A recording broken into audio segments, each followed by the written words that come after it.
The morning sun barely touched the narrow alley where Marcus sat with his battered keyboard. It was one of those cheap electronic ones, the kind you could buy at a discount store for less than $50. Half the keys stuck and the speakers crackled with static, but it was all he had. He positioned himself near the entrance of the subway station where the morning rush would soon begin. Marcus pressed down on middle C, wincing at the slightly off-tuned sound that echoed against the concrete walls. His fingers were cold, stiff from sleeping in the park the night before. Winter was approaching, and he could feel it in his bones.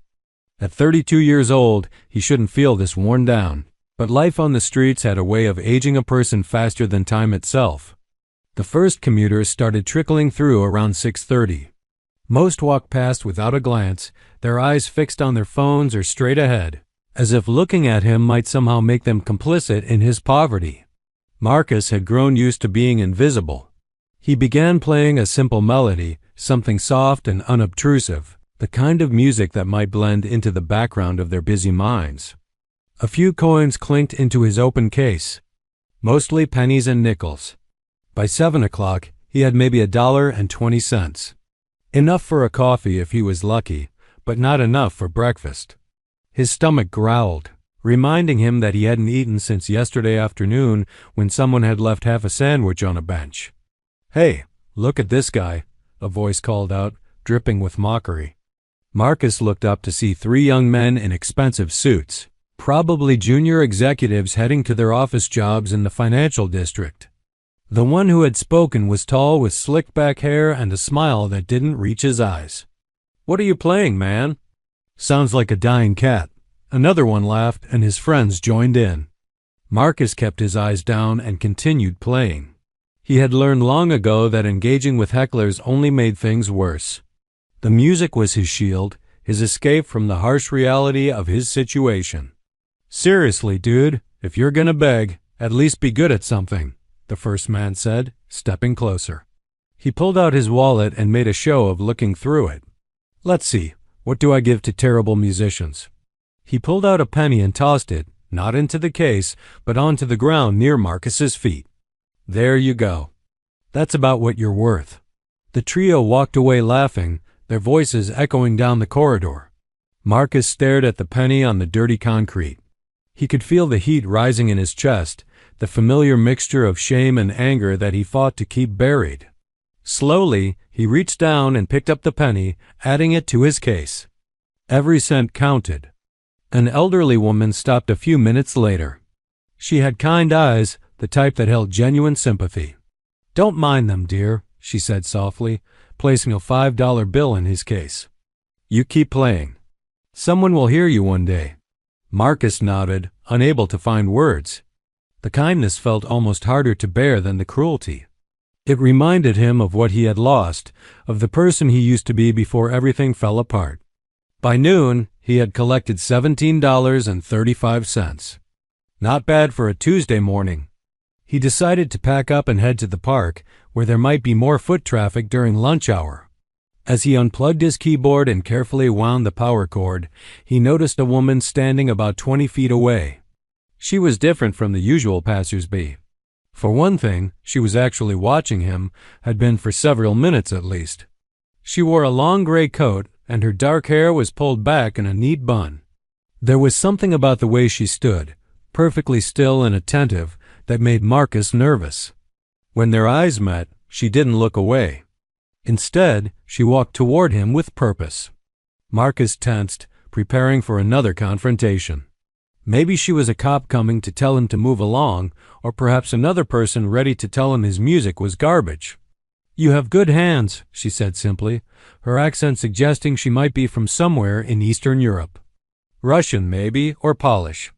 Marcus blinked, confused. "Excuse me?" "Your hands. The way you move them, even on that," she gestured to his cheap keyboard, "shows training. Real training. Where did you study?" The question hit Marcus like a punch to the gut. It had been so long since anyone had asked him about his past, about the person he was before the streets claimed him. That was a long time ago," he managed. "Juilliard?" She pressed. "Curtis? Eastman? Does it matter?" Marcus said, more sharply than he intended. That was a different life. A different person. The woman studied him for a long moment, her gaze penetrating. Talent doesn't disappear just because circumstances change. You play for scraps now, yes, but your fingers remember something greater. Marcus felt something crack inside him. He wanted to tell her she was wrong, that whatever talent he once had was long gone, buried under years of bad decisions and worse luck. But the words wouldn't come. My name is Elena Volkov, the woman said, reaching into her purse. She pulled out a business card and held it out to him. I teach at the conservatory uptown. If you ever want to talk, call me. Marcus took the card mechanically, staring at the elegant script. Elena Volkov, piano faculty, Metropolitan Conservatory of Music. A phone number was printed beneath. I don't need charity, he said quietly. This isn't charity, Elena replied. This is recognition. I know what I saw in your hands, in the way you touched those keys despite everything working against you. That kind of musicianship doesn't come from nowhere. She turned to leave, then paused. There's a showcase at the conservatory in 3 weeks.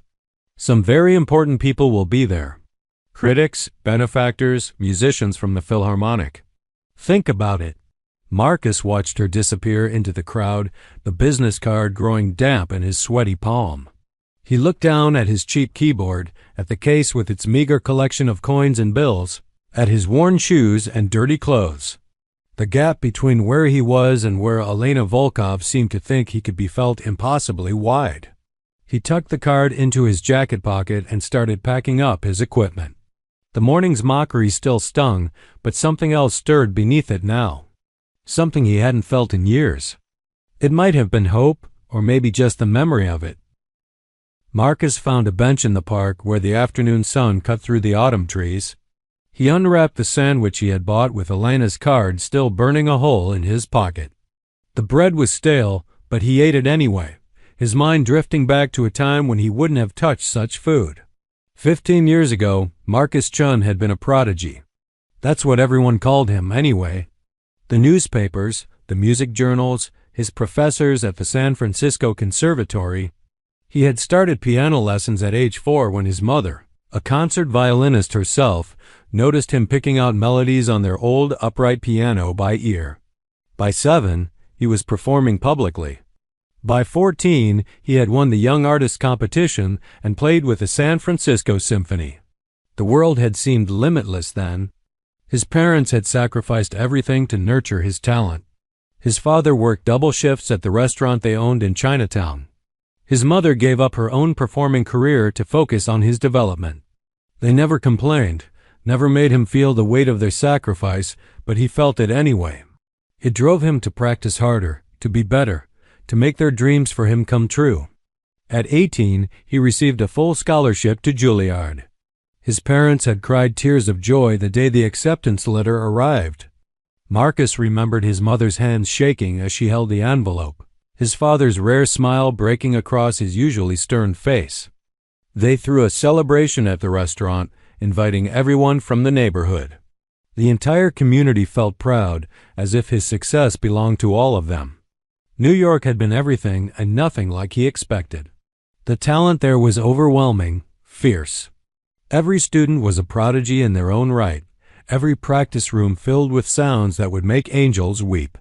Marcus thrived under the pressure at first. He practiced 8, 10, sometimes 12 hours a day. His technique became flawless. His interpretations grew deeper, more nuanced. But somewhere along the way, the joy leaked out of it. The music that had once been his escape became his prison. Every note had to be perfect. Every performance had to exceed the last. The expectations grew heavier with each success. His parents called weekly, their voices bright with pride and hope. His professors pushed him harder, preparing him for a solo career. Agents started circling, talking about recording contracts and international tours. The anxiety started small. A tightness in his chest before performances. Difficulty sleeping the night before important rehearsals. But it grew, feeding on itself like a cancer. By his senior year, Marcus was having full-blown panic attacks. His hands would shake uncontrollably. He started missing rehearsals, then classes. He tried to hide it, tried to push through, but the pressure only intensified. That's when he discovered that certain substances could quiet the noise in his head. Just a drink or two before performing, nothing serious. Then it was pills, something to take the edge off the anxiety. His friends at school knew where to get them, and in the high-pressure world of elite music training, he wasn't the only one using. The graduation recital should have been his triumph. Instead, it was his downfall.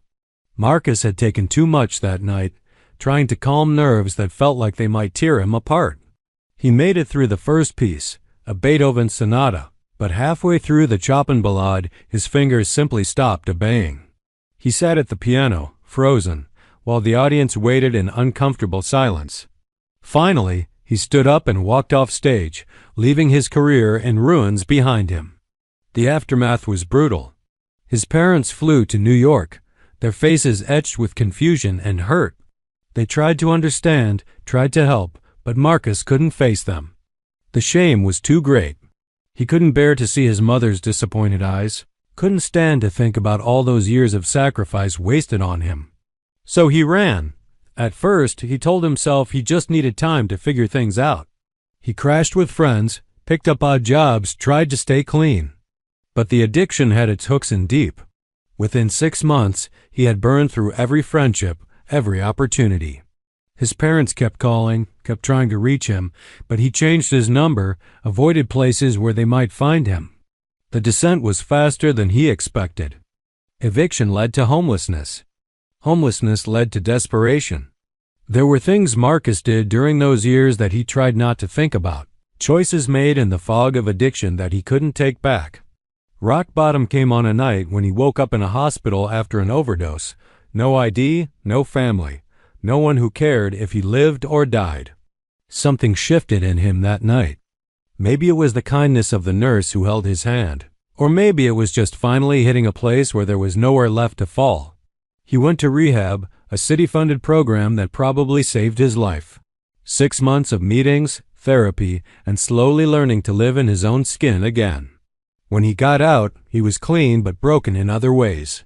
The thought of returning to classical music filled him with a panic so intense it was almost physical. He couldn't go back to his parents, not after years of silence and shame. So he existed in this limbo, playing on street corners with a cheap keyboard, making just enough to survive. The music was different now. Simple melodies, nothing that required him to be Marcus Chun the prodigy. Just enough to get by, to keep the darkest thoughts at bay. He told himself he was content with this half-life, that he didn't want or need anything more. But Elena Volkov's words had stirred something he thought was dead. Her recognition of what his hands remembered, what his body knew even when his mind tried to forget. The business card in his pocket felt like both a lifeline and a threat. Marcus finished his sandwich and pulled out the card, studying it in the fading afternoon light. The conservatory was uptown, in a world that felt impossibly distant from where he sat now. 3 weeks until the showcase, she had said.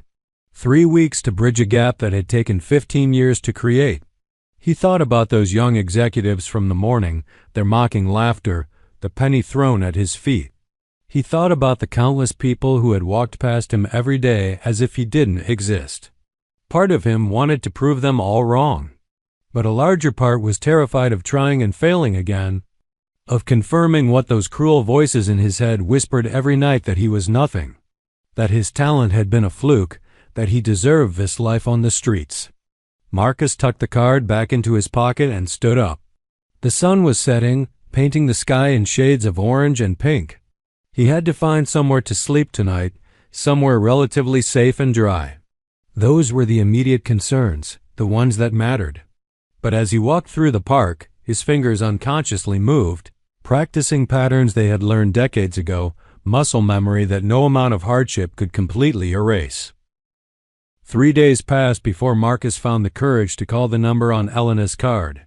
He used a payphone outside a convenience store, his hands shaking as he dialed. Part of him hoped she wouldn't answer, that he could tell himself he had tried and move on with his life of comfortable invisibility. Hello? Her voice was crisp, professional. Ms. Volkov? This is Marcus. From the subway station. There was a pause, then warmth flooded her tone. Marcus, I'm glad you called. I wasn't sure you would. I'm not sure why I am, he admitted. I don't even know what you want from me. Can you come to the conservatory tomorrow? 2 o'clock. I'd like you to play something for me. Something real, not what you play for commuters. Marcus felt his chest tighten. I don't think that's a good idea. Why not? What do you have to lose? The question hung in the air. What did he have to lose? His spot at the subway station? His reputation as the guy who played for scraps? He almost laughed at the absurdity of it. Fine, he heard himself say. 2 o'clock. The next afternoon, Marcus stood outside the Metropolitan Conservatory of Music, feeling like an imposter. The building was beautiful, all glass and steel and modern architecture. Students flowed in and out, carrying instrument cases, chatting about theory classes and upcoming performances. They all looked so clean, so purposeful, so alive in a way Marcus had forgotten how to be. He almost turned around 3 times before finally forcing himself through the front doors. The lobby was breathtaking, with high ceilings and a massive chandelier. A security guard looked at him suspiciously, but before anything could be said, Elena appeared. Marcus, you came. She smiled, and it reached her eyes this time. She didn't seem bothered by his appearance, by the worn jacket and scuffed shoes. Follow me. She led him through corridors lined with practice rooms, each one containing young musicians working diligently at their craft. The sounds brought back memories so vivid that Marcus had to stop and catch his breath. Elena noticed but said nothing, just waited patiently until he nodded and they continued. The room she brought him to was small but beautiful. A Steinway grand piano sat in the center, its black surface polished to a mirror shine. Marcus stared at it, feeling a mixture of longing and fear so intense it was almost painful. When did you last play a real piano? Elena asked gently. 7 years. Maybe 8. His voice was barely a whisper. Sit, she instructed, gesturing to the bench. Marcus approached the piano like it might bite him. He sat down slowly, running his fingers over the keys without pressing down. They were cool and smooth, perfectly maintained. This instrument probably cost more than he had earned in the last 5 years combined. What should I play? Whatever speaks to you. Whatever your hands want to say. Marcus closed his eyes. For a moment, he couldn't think of anything. His mind was blank, overwhelmed by the moment. Then, almost without conscious thought, his fingers found their positions. He began to play Chopin's Nocturne in E-flat major, the same piece he used to play for his mother when she couldn't sleep. The first notes were tentative, uncertain. But as the melody unfolded, something shifted. The years fell away. His fingers remembered every phrase, every dynamic marking, every subtle shift in emotion. The cheap keyboard he had been playing on for years had been like speaking through a broken telephone. This piano was like singing with his full voice after years of whispers. He poured everything into it, all the pain and regret and lost years. The music became a conversation with his younger self, with his parents, with everyone he had disappointed. Tears streamed down his face, but he didn't stop. He couldn't stop. The music had to finish saying what it needed to say. When the last notes faded, Marcus sat in silence, his hands still resting on the keys. He was shaking, exhausted, feeling like he had just run a marathon. That, Elena said quietly from behind him, is what I heard in your playing at the subway. That depth, that soul. You can't fake that kind of musicianship, Marcus. It doesn't matter where you've been or what you've been through. That gift is still there. Marcus turned to face her, wiping his eyes with the back of his hand. Even if you're right, what difference does it make? I can't just waltz back into this world. I have nothing. No credentials that matter anymore, no connections, no money for proper clothes or anything else. Elena pulled up a chair and sat down facing him. Tell me what happened. Tell me how you went from wherever you were to playing in subway stations. So he did? For the first time in years, Marcus told someone his whole story. He didn't hold back, didn't try to make himself look better. He told her about Juilliard, about the pressure and the anxiety, about the substances and the failed recital. He told her about his parents and the shame that kept him from them. He told her about the years of addiction and homelessness, about the overdose and the slow climb back to some kind of stability, even if that stability was just barely surviving. Elena listened without judgment, her expression thoughtful. When he finished, she was quiet for a long moment. "My story is not so different from yours," she finally said. "Different details, yes, but the same core. I was a pianist in Moscow, quite successful. Then my husband died in a car accident, and I fell apart. I spent 2 years drinking myself to death, lost my position at the conservatory there, lost almost everything. Someone gave me a chance when I didn't deserve it, helped me rebuild. That's why I'm here, why I teach. To pass that chance forward." Marcus looked at her with new understanding. The compassion in her eyes made sense now. She wasn't looking down at him from some ivory tower. She had been in the pit too. "The showcase I mentioned," Elena continued, "it's a fundraiser for our scholarship program. We invite talented students to perform, but we also have a featured artist slot. Usually, it goes to a faculty member or a distinguished alumnus. This year, I want it to be you." "Me?" Marcus laughed bitterly. "You want me to perform in front of critics and benefactors and professional musicians? That's insane. I'd be torn apart." "Or you'd remind them why music matters," Elena countered. "Not the perfect technique, not the prestigious degrees, but the ability to transform pain into beauty, to speak directly to the human soul. That performance you just gave? That's what real music is." "I can't do it," Marcus said, but his voice lacked conviction. Elena stood and walked to the piano, placing her hand on his shoulder. "You don't have to decide right now, but I'm going to give you a key to this practice room. You can come here anytime, day or night. Play. Remember who you are beneath all the fear. Then decide." She pulled a key from her pocket and placed it in his hand. "One more thing. Those men who mocked you at the subway station? One of them is Julian Ashford III. His family is one of our biggest donors. He and his friends will be at the showcase, sitting in the front row." Marcus felt a chill run down his spine. The thought of facing those men again, of being in a position where they could mock him even more publicly, was terrifying. "All the more reason," Elena said, reading his expression, "to show them what you're really capable of. Not for revenge, but for yourself. To prove to yourself that you're more than what they see, more than what you've been for these past years." After Elena left, Marcus sat alone in the practice room for a long time. The key felt heavy in his palm. Through the window, he could see the sun beginning to set over the city. Somewhere out there was the park bench where he would probably sleep tonight. Somewhere out there was the subway station where he would play tomorrow for spare change. But here, in this moment, there was this beautiful piano and the ghost of the music he had just played. Marcus placed his fingers on the keys again and began to play. The following 2 weeks became a double life for Marcus. By day, he still played his cheap keyboard at the subway station, collecting coins and bills from hurried commuters. But every evening, once the rush died down, he would make his way uptown to the conservatory. The security guards grew used to seeing him. At first, they had questioned Elena about the homeless man she was letting into the building. But she must have said something, because after the second night, they just nodded as he passed through. Some even started greeting him by name. The practice room became his sanctuary.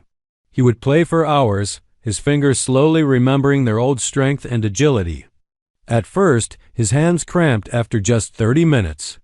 Years of playing on cheap electronic keys had weakened the muscles needed for a real piano. But gradually, the pain lessened. His endurance grew. He worked through the repertoire that had once been second nature to him. Bach preludes and fugues, Beethoven sonatas, Chopin ballades and nocturnes. Each piece was like meeting an old friend he had betrayed. The music welcomed him back without judgment, asking only that he be honest in his interpretation. One evening, about a week before the showcase, Marcus arrived at the conservatory to find he wasn't alone. A young woman sat in the hallway outside his practice room, a violin case beside her. She looked up as he approached, her eyes red from crying. "I'm sorry," she said quickly, wiping her face. "I was just sitting here." "I'll go." "No, it's okay," Marcus said. "Are you all right?" She laughed, but it was hollow. "Failed my jury examination today. They basically told me I'm not good enough to continue in the program." Marcus sat down beside her, understanding her pain more deeply than she could know. "What are you going to do?" "I don't know. Music is all I've ever wanted to do. All I've ever been good at. If I'm not good enough for this, what am I good enough for?" Fresh tears spilled down her cheeks. "Can I tell you something?" Marcus said. "Being good enough isn't just about technical skill. Sometimes the most perfect playing is the most empty. What matters is what you have to say through the music." "That's easy to say," she replied bitterly. "But it doesn't change reality. They don't want what I have to say. They want perfection." Marcus was quiet for a moment. Then he stood and unlocked the practice room door. "Come in. Play something for me." She looked uncertain. "I don't even know you." "My name is Marcus, and I know what it feels like to fail so completely that you want to disappear. Please, just play." Something in his voice must have convinced her. She followed him into the room, unpacking her violin with trembling hands. "What should I play?" "Whatever you feel right now. Don't think about technique or what your professors want. Just play what's in your heart." She began with a piece by Sarasate, technically demanding and showy. But after a few measures, she stopped. "I can't. This feels wrong." "Then play what feels right." She closed her eyes and started again. This time, it was a simple folk melody, something that sounded Eastern European. Her playing was raw, imperfect in places, but it was honest. It spoke of longing and loss, of displacement and the search for home. When she finished, she opened her eyes, looking almost surprised at what had come out of her instrument. "That was beautiful," Marcus said. "What was it?" "A song my grandmother used to sing. She was from Ukraine. I haven't thought about it in years." "That's your voice," Marcus told her. "Not the Sarasate, not the music they tell you to play. That melody, played exactly as you played it, is worth more than 1,000 perfect performances of someone else's idea of what music should be." She looked at him with new curiosity. "You sound like you know what you're talking about. Are you a teacher here?" Marcus almost laughed. "No, I'm just someone who learned the hard way that perfection is overrated." They talked for a while longer. Her name was Sophia, and she was a first-year student from New Jersey, first-generation American with immigrant parents who had sacrificed everything for her education. The parallels to his own story were painful. "There's a showcase next week," Marcus found himself saying. "Come to it, watch, and listen. Maybe it'll help you figure out what you want to do." After Sophia left, Marcus sat at the piano, thinking about the advice he had given her. It was easier to tell someone else not to let fear and judgment control them than to take that advice himself. The showcase was only 6 days away, and his own terror was growing by the hour. The next morning, everything changed. Marcus was at his usual spot in the subway when Julian Ashford and his friends appeared again. They looked even more polished than before, if that was possible. Ashford was on his phone, laughing about something, when his eyes landed on Marcus. "Oh man, this guy again," he said loudly to his friends. "Still playing for scraps, I see." Marcus kept playing, trying to ignore them. But Ashford wasn't done. "Hey, I've got an idea," he announced, pulling out his phone. "This is going to be hilarious." He started filming. "Ladies and gentlemen of the internet, I present to you the world's worst street musician. Watch this guy absolutely murder whatever he thinks he's playing." His friends laughed, gathering around to watch as Ashford narrated mockingly over Marcus's playing. Note the complete lack of rhythm, the soulless mechanical delivery. This is what happens when you have no actual talent but still think you're a musician.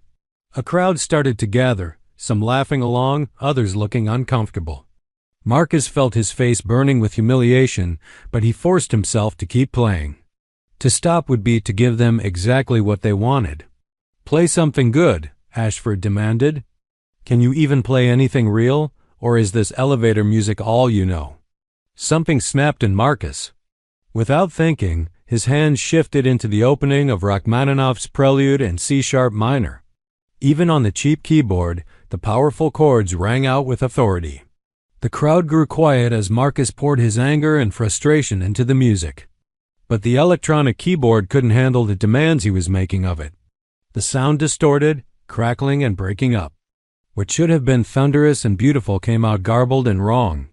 Ashford and his friends howled with laughter. "Oh my God, he's trying to play Rachmaninoff." Ashford was nearly crying with laughter. "Dude, you need to know your limits. That piece requires actual skill and an actual piano." Marcus's hands froze on the keys. The mockery of the men, the tittering of the crowd, the absolute humiliation of trying to prove himself and failing, it was all too much. He stood up abruptly, nearly knocking over his keyboard. "That's it, run away." Ashford called after him. "Stick to playing for scraps, buddy. It's all you're good for." Marcus grabbed his equipment and left, Ashford's laughter following him up the stairs and out onto the street. He walked for blocks, his mind replaying the scene over and over. The shame was overwhelming, suffocating. He thought about Elena's offer, about the showcase, about the practice room with the beautiful Steinway. He couldn't do it. How could he possibly perform in front of critics and musicians and benefactors when he couldn't even handle a few jerks in a subway station? The gap between who he had been and who he was now felt impossible to bridge. Those men were right. He was just a guy who played for scraps. That's all he would ever be. Marcus found himself at the river, staring out at the water. The conservatory key was heavy in his pocket. He pulled it out, looking at it in the afternoon light. It would be so easy to throw it in the river, to tell Elena he was done, to go back to his simple existence where no one expected anything from him. His phone, a cheap prepaid model, buzzed with a text from an unknown number. He almost didn't check it, but curiosity won out. The message was from Sophia, the violinist from the conservatory. Elena had given her his number. "Just wanted to say thank you for the other night. I've been thinking about what you said. I'm going to find my own voice, whatever that takes. You should too. See you at the showcase?" Marcus stared at the message for a long time. Then he looked back at the key in his hand. Slowly, he put it back in his pocket. Marcus didn't go back to the conservatory that night, or the next night. He told himself he needed time to think, to process what had happened with Ashford. But the truth was simpler and more painful. He was afraid. The showcase was now just 4 days away, and every hour that passed made it easier to imagine not showing up. On the third day, Helena found him at the subway station. He saw her approaching and considered packing up and leaving, but where would he go? She had already seen him. "You haven't been to the practice room," she said simply, sitting down on the ground beside him, apparently unconcerned about her expensive coat. "I don't think I can do this," Marcus said, not meeting her eyes. "Did something happen?" He told her about Ashford's latest humiliation, about trying to play Rachmaninoff on the cheap keyboard and failing spectacularly. As he spoke, he could hear how pathetic it sounded, making excuses like a child. Elena was quiet for a long moment. Then she said, "Do you know why I chose that piece, the Nocturne in E-flat, for you?" Marcus shook his head. "Because it's not about showing off. It's not about proving you can play the fastest scales or the biggest chords. It's about vulnerability, about opening your heart and letting people see inside. That's the hardest thing for any performer, especially someone who's been hurt as badly as you have." "But those men," Marcus started. "Those men are afraid," Elena interrupted. "They mock you because your existence threatens their worldview. They need to believe that success comes only through privilege and conventional paths.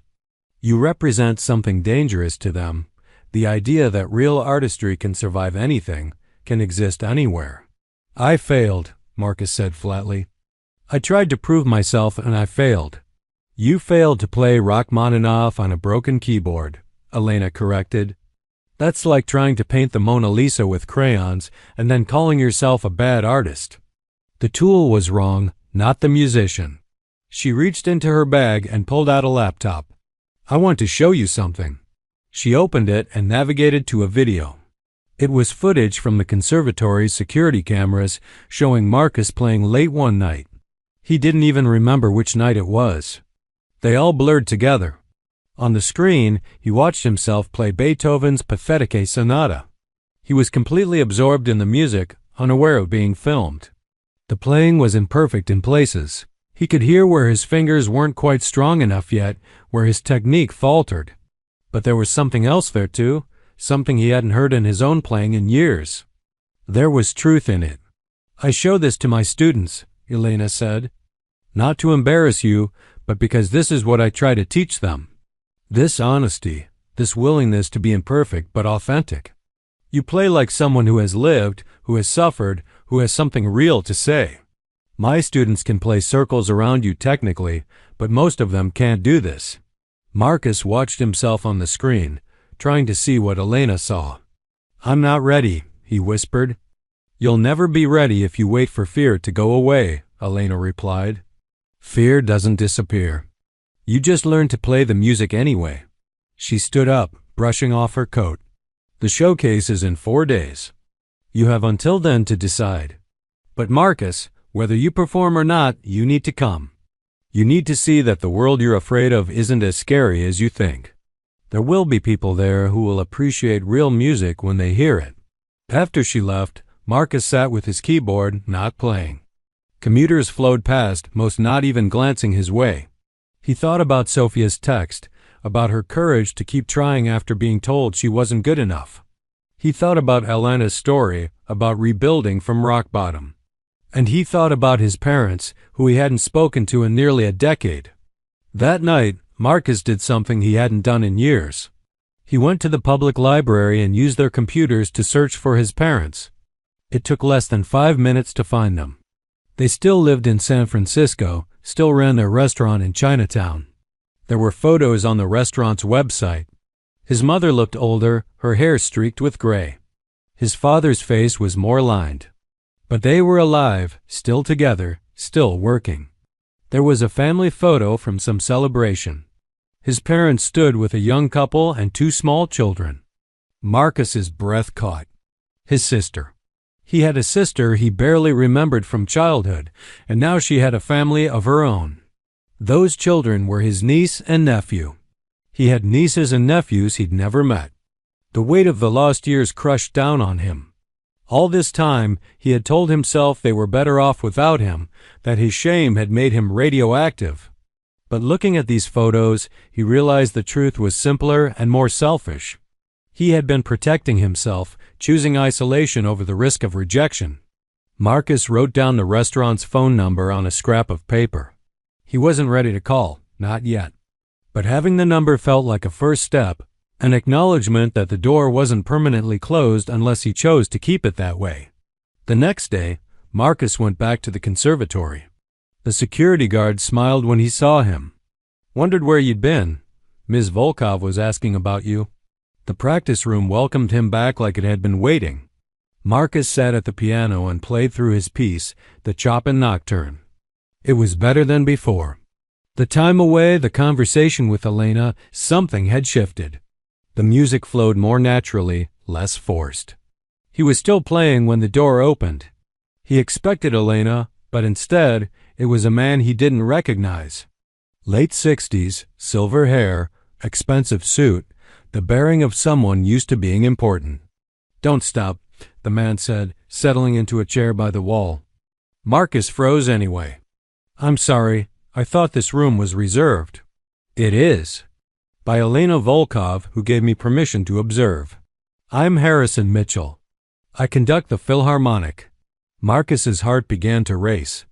Harrison Mitchell was a legend, one of the most respected conductors in the country. "I should go. Please, finish the piece. I came specifically to hear you." With trembling hands, Marcus returned to the piano. He tried to play, but the notes came out stiff and mechanical. The fear had taken over, transforming the music into something lifeless. After a few measures, he stopped. "I can't, not with you watching." Mitchell stood and walked to the piano. "May I?" He sat down on the bench beside Marcus. When I was young, I had terrible stage fright, crippling. I would vomit before every performance. Do you know what helped? Marcus shook his head.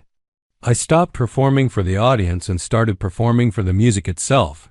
The notes on the page became my only audience. Everyone else was just overhearing a private conversation between me and the composer. He placed his hands on the keys and played a few measures of the nocturne, his touch gentle and assured. Then he lifted his hands away. Now you. But don't play for me. Play for Chopin. Play for the person you were when you first learned to love this piece.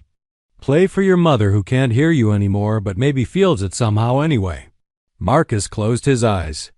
He thought about his mother, about sitting beside her at the piano when he was small, about the pride in her eyes when he mastered a difficult passage. He began to play. This time, the music came from somewhere deeper. He forgot about Mitchell sitting beside him, forgot about the showcase, forgot about everything except the conversation between his hands and the keys. The nocturne unfolded like a flower opening to the sun, each phrase breathing and singing. When he finished, there was silence. Then Mitchell spoke, his voice thick with emotion. That is why Elena insisted I come hear you. That is why you must perform at the showcase. I'm terrified, Marcus admitted. Good, Mitchell said. Every artist worth their salt is terrified. The day you stop being afraid is the day you stop having anything worth saying. He stood and handed Marcus his card. After the showcase, call me. Regardless of how it goes. I think we should talk about your future. Marcus stared at the card, not quite believing this was real. Harrison Mitchell, offering to talk about his future. He had no future, just a present he barely survived day to day. I see that doubt, Mitchell said kindly. You think you've fallen too far, made too many mistakes. But the beautiful thing about music is that it doesn't care about your past. It only cares about what you can do right now, in this moment. And what you just did was extraordinary. After Mitchell left, Marcus sat alone in the practice room, holding two business cards now. Elena's and Mitchell's. 2 chances at redemption. 2 people willing to see past his circumstances to the musician he might still become. The showcase was 2 days away. The day of the showcase arrived cold and clear. Marcus woke up on his usual park bench, his body stiff from the November chill. For a moment, he considered not going. It would be easy to just stay here, to let the opportunity pass and sink back into the comfortable anonymity of his street life. But Elena had texted him the night before with instructions. She had arranged for him to use a shower in the conservatory's faculty lounge and had left clothes for him, a simple but elegant black suit that somehow fit him perfectly. No excuses, her text had read. You're doing this. Marcus made his way to the conservatory, carrying his few possessions in a plastic bag. The building looked different in the early morning light, less intimidating somehow. Or maybe he was just too numb with fear to feel intimidated anymore. The shower was the first real one he'd had in weeks. Usually, he cleaned up in public restrooms using paper towels and sink water. As hot water cascaded over him, washing away layers of street grime, Marcus felt something shift. It was like watching his old self emerge from beneath the accumulated debris of homeless years. The suit fit him well, though he had lost weight and it hung a bit loose in places. He looked at himself in the mirror, barely recognizing the man staring back. Clean-shaven, hair-combed, wearing proper clothes, he could almost pass for the person he used to be. Elena found him in the practice room an hour before the showcase. She looked him over and smiled. There you are. I knew you were in there somewhere. I feel like a fraud, Marcus said. Like I'm playing dress-up. You're not a fraud. You're a musician preparing to perform. That's all. She handed him a program for the evening. You're last, the featured performer. That's the spot of honor. Marcus looked at the lineup. Student performers, mostly, playing pieces by Mozart and Brahms and Debussy. And then at the end, featured artist Marcus Chun, performing Chopin's Nocturne in E-flat major, Op. 9, No. 2. Seeing his name in print made it real in a way it hadn't been before. What if I mess up? What if I freeze like I did at Juilliard? Elena took his hands in hers. Then you freeze, and the world keeps turning. But Marcus, I don't think you will. That scared boy who walked off stage at Juilliard isn't who you are anymore. You've survived things that would have destroyed most people. Playing a piano in front of an audience is nothing compared to what you've already endured. The hours before the performance crawled by. Marcus stayed in the practice room, playing through his piece over and over. Each time felt different. Sometimes it flowed perfectly. Other times his hands felt clumsy and disconnected. He tried to remember Mitchell's advice about playing for the music itself, but the fear kept creeping in. As the showcase time approached, he could hear the concert hall filling up. Voices echoed in the hallways, laughter and conversation. These were the people who would judge him, who held his future in their opinions. Among them would be Julian Ashford and his friends, probably eager to watch him fail on an even bigger stage. The showcase began at 7. Marcus watched from backstage as the student performers played. They were all talented, technically proficient, exactly what you'd expect from a top conservatory. But Elena had been right about something. Most of them played safely, carefully, more concerned with avoiding mistakes than with saying something meaningful. Sophia was third in the lineup. She played the Sarasate piece that she had started with in the practice room, the technically demanding showpiece. Her playing was competent, controlled. But Marcus could see the fear in her posture, the way she held herself tight and defensive. When she finished, the applause was polite but not enthusiastic. As she came off stage, she saw Marcus and stopped. "I couldn't do it," she whispered. "I couldn't play what I really wanted to play. I chickened out." "There's always next time," Marcus said. "Is there?" Her eyes were wet with tears. "I don't know if I belong here anymore." Before Marcus could respond, she hurried away. He understood her feeling completely. How many times had he asked himself the same question? Did he belong anywhere? The performances continued. The audience was attentive but reserved, the kind of crowd that had seen hundreds of student recitals and expected nothing particularly memorable. Marcus could see them in the gaps of the curtain, well-dressed people with programs, checking their watches occasionally, probably thinking about dinner reservations after the show. Then Elena was on stage, giving an introduction. "Ladies and gentlemen, we have something special for you this evening. Our featured artist comes to us by an unconventional path, but I believe his journey has given him something precious that cannot be taught in any classroom. Please welcome Marcus Chun." The applause was polite, curious. Marcus walked onto the stage, his legs feeling like water. The lights were bright, making it hard to see the audience clearly. The Steinway Grand sat in the center of the stage, waiting. He sat at the bench, adjusting it slightly. His hands were shaking. He placed them on the keys, trying to steady himself. In the front row, he could just make out Julian Ashford leaning over to whisper something to his friends. They were smiling, anticipating entertainment of a different sort. Marcus closed his eyes. He thought about his mother teaching him this piece when he was 12. He thought about playing it for her on nights when she couldn't sleep, when the stress of their lives threatened to overwhelm her. He thought about Elena in that practice room and Mitchell's words about playing for the music itself. He began to play. The opening notes floated out into the hall, gentle and questioning. This was the dangerous part, starting softly in a room full of people. Any small sound could disrupt it. But the audience fell silent, drawn in by the intimate quality of the music. Marcus let the piece unfold naturally, not rushing, not showing off. Each phrase was a question and an answer, a conversation between hope and melancholy. He thought about his years on the street, about the kindness of strangers who had dropped coins in his case, about the cruelty of those who had mocked him. All of it went into the music. About halfway through, something extraordinary happened. Marcus stopped being afraid. The audience disappeared. The stage disappeared. There was only the music, flowing through him like water through a riverbed. His hands knew what to do. His heart knew what to say. He played the climax of the piece with the intensity that surprised even him, the melodies singing out over rich, rolling harmonies. Then the gentle descent back to the opening theme, transformed now by everything that had come before. The final notes faded into silence. For a moment, there was nothing. Complete silence. Marcus sat frozen, unsure what it meant. Then the applause began. Not polite, not reserved, thunderous. People were standing, many of them. He could see faces in the audience, and they were different now. Something had shifted. Even Ashford and his friends weren't smiling mockingly anymore. They looked stunned.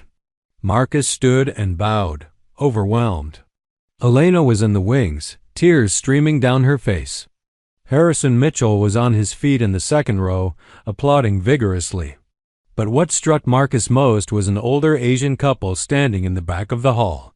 His heart stopped. It couldn't be. But as his eyes adjusted, there was no doubt. His mother and father, somehow here, watching him. His mother had both hands over her mouth, tears running down her face. His father stood with his arm around her, his face a mixture of emotions Marcus couldn't read from this distance. The applause continued, but Marcus barely heard it. He walked off stage in a daze. Elena caught him in the wings. "How?" he managed to ask. "How are they here?" "I found them," Elena said simply. "I called and told them their son was performing tonight. They took the first flight out." Marcus felt like his legs might give out. His parents were here. They had come. After everything, after all the years of silence and shame, they had come. "They're waiting for you," Elena said. "In the green room, go." Marcus walked down the hallway on autopilot. His mind was spinning, unable to process everything. The performance, the applause, his parents. It was too much. He opened the door to the green room. His mother turned, and for a moment, they just stared at each other across the small space.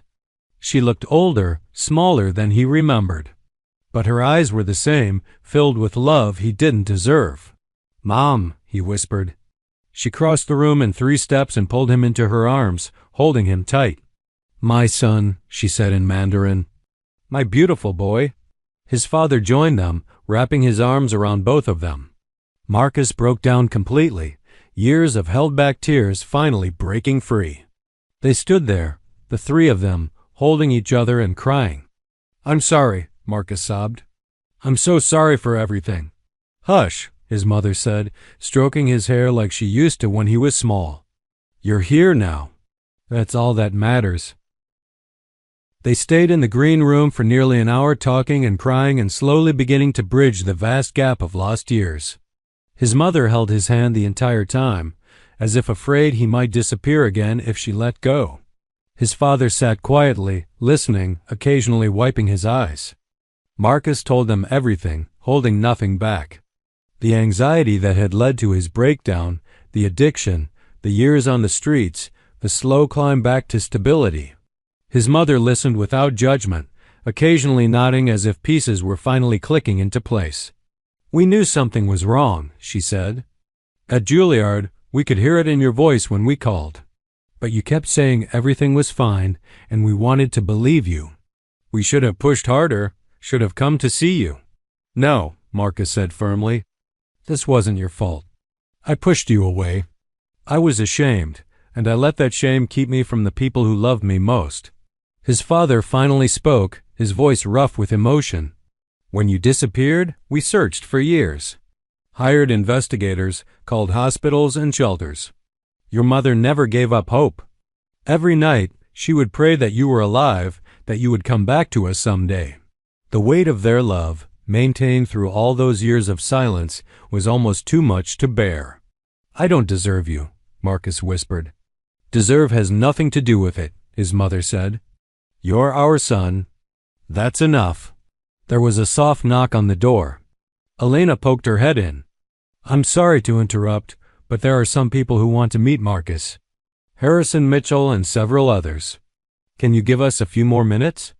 Marcus's parents stood. "We'll get some air," his father said. "Take your time. We're not going anywhere."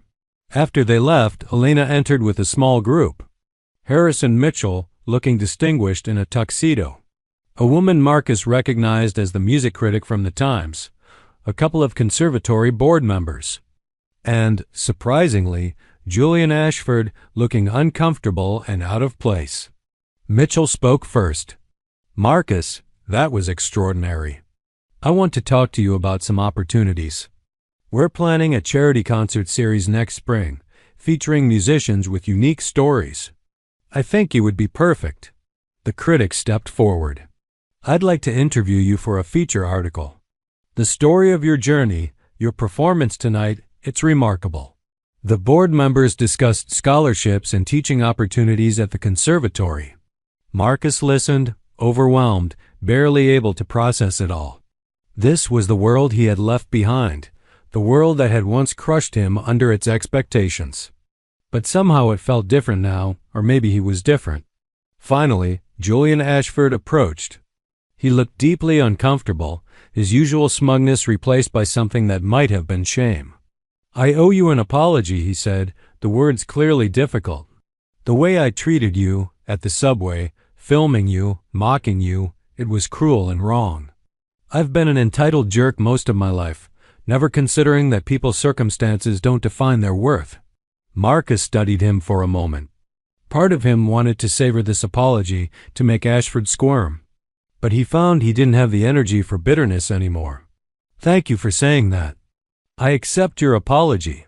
Ashford looked surprised, as if he had expected more resistance. "I've deleted the video, for what it's worth. And I spoke to my father. His foundation would like to sponsor your return to performing, if you're interested. Cover expenses, help you get back on your feet properly." After everyone left, Elena and Marcus sat alone in the green room. "How are you feeling?" she asked. "Like I'm dreaming," Marcus admitted. "This morning I woke up on a park bench. Now I have concert offers and my parents back and more opportunities than I can process." "It's real," Elena said. "You earned this with that performance. But Marcus, I need you to understand something important. This is just the beginning. The hard work comes now, maintaining your recovery, rebuilding your life, learning to navigate this world without falling back into old patterns." "I know," Marcus said. "I'm scared. What if I mess it up again? What if the pressure becomes too much? Then you reach out for help. You don't try to handle it alone like you did before. You have people now who care about you, who want to see you succeed. Your parents, me, Mitchell, even Sophia. That young violinist has been texting me all night, saying your performance inspired her to take risks with her own music." Marcus thought about Sophia, about her fear of not being good enough. He understood that fear intimately. "What do I do now?" "Now?" Elena smiled. "Now you go talk to your parents. Make plans. Then tomorrow, we start the real work. I'm going to teach you, properly this time, not just piano technique, but how to take care of yourself as an artist. How to handle pressure, how to find balance, how to play for the right reasons." Marcus stood, but hesitated at the door. "Elena, why did you do all this? Why did you take such a chance on me?" She was quiet for a moment, her eyes distant. "Because someone took a chance on me when I was at my lowest. A stranger who saw past the broken person I was to the musician I could still be. I'm just passing that forward. We all need someone to believe in us when we can't believe in ourselves." Marcus found his parents in the lobby, looking at photos on the wall of famous musicians who had performed at the conservatory. His mother saw him first, her face lighting up. "Come," his father said. "We have a hotel room. You'll stay with us tonight. Tomorrow we talk about everything, make plans. But tonight, you rest." The hotel was nicer than anywhere Marcus had been in years. His parents had gotten him his own room, connecting to theirs. After saying goodnight, Marcus stood in the shower for a long time, letting hot water wash over him. He kept expecting to wake up, to find himself back on his park bench with all of this just a dream. But when he got out, dried off, and put on the clean pajamas his mother had somehow procured, he was still here. Still real.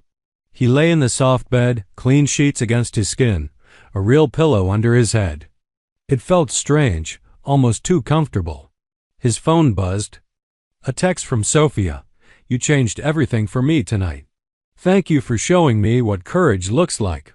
Another from Elena, proud of you. Sleep well. We start work at 10 a.m. tomorrow. And one from an unknown number that revealed itself to be his sister when he opened it. Mom told me you're back. I can't wait to see you. The kids want to meet their uncle. Come to San Francisco when you can. Marcus set the phone down and stared at the ceiling. 6 months ago, he had been invisible, playing for scraps, believing that was all he deserved. Tonight, he had performed in front of hundreds of people. His parents were in the next room. He had opportunities opening up that he never dreamed possible. But more than any of that, he had played music again. Real music from his heart, without fear holding him back. That feeling, that connection to something larger than himself, was what he had been missing all these years. Not the applause or the opportunities, but the simple act of turning pain into beauty, of speaking truths that words couldn't express. He thought about the Chopin Nocturne, about the conversation between hope and melancholy. For so long his life had been all melancholy, all darkness. But tonight had shown him that hope was still possible, that redemption wasn't some distant dream, but something that could happen in a single evening if you were brave enough to reach for it. The road ahead wouldn't be easy. He knew that. There would be setbacks and struggles.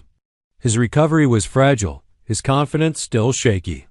The music world could be cruel and demanding.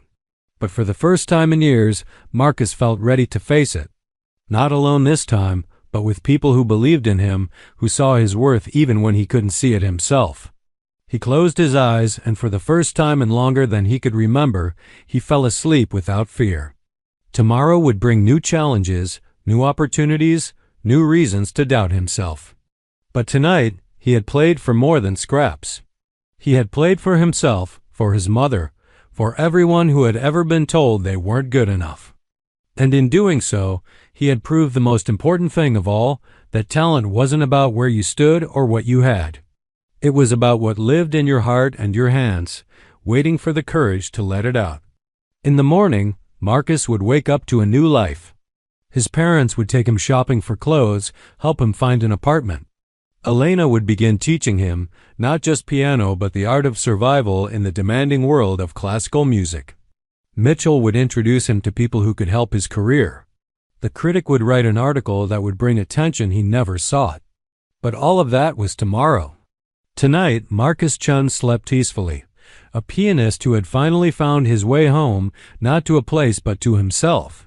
The boy who had played for his mother's insomnia had become a man who played for his own redemption. And in that transformation, in that journey from the subway station to the concert hall stage, he had discovered what Elena had tried to tell him all along. The music had never left him. It had been there all along, waiting patiently through the dark years, ready to sing again when he found the courage to open his hands and his heart. That courage had cost him everything and given him everything back. And though the road had been long and brutal, Marcus finally understood that some journeys, no matter how painful, are the only way to discover who you truly are. He had played for scraps and been mocked for it. But her piano, Elena's faith.